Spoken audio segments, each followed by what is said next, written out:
আমাদের 6 দফা বাস্তবায়িত না হওয়া পর্যন্ত আমরা রাজপথ ছাড়ছি না এবং আমরা আর কোনো দালাল আমলা, দালাল সরকারি কর্মকর্তা, কোনো দালাল সচিবের সাথে বসছি না। আমাদের ডিপ্লোমা শিক্ষার্থীদের কাজে লাগিয়ে আবার বাংলাদেশে পুনর্বাসন করবে, আমাদের সেই গণঅভ্যুত্থানকে সকলের সামনে মিথ্যা প্রমাণ করবে, সেটি ভুল। আমি আওয়ামী লীগ এবং ছাত্রলীগকে হুঁশিয়ার করে দিচ্ছি, আপনাদের মায়া কান্না দেখার আমাদের সময় নাই। আপনাদের জন্যই আজকে ডিপ্লোমা সেক্টরের এই সমস্যা। আমি বলে দিচ্ছি, আমাদের 6 দফা বাস্তবায়িত না হওয়া পর্যন্ত আমরা রাজপথ ছাড়ছি না এবং আমরা আর কোনো দালাল আমলা, দালাল সরকারি কর্মকর্তা, কোনো দালাল সচিবের সাথে বসছি না।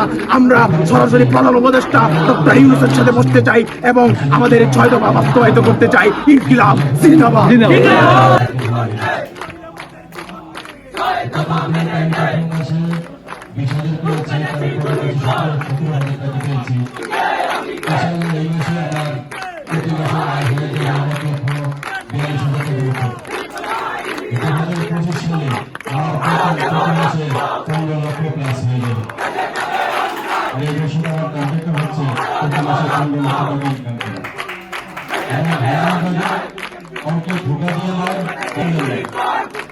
একদম সম্পূর্ণভাবে মানুষের সাথে মানুষকে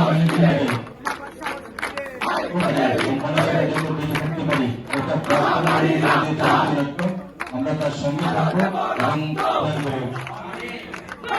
সবাইকে সুস্বাস্থ্য কামনা করে দীর্ঘ আল্লাহ।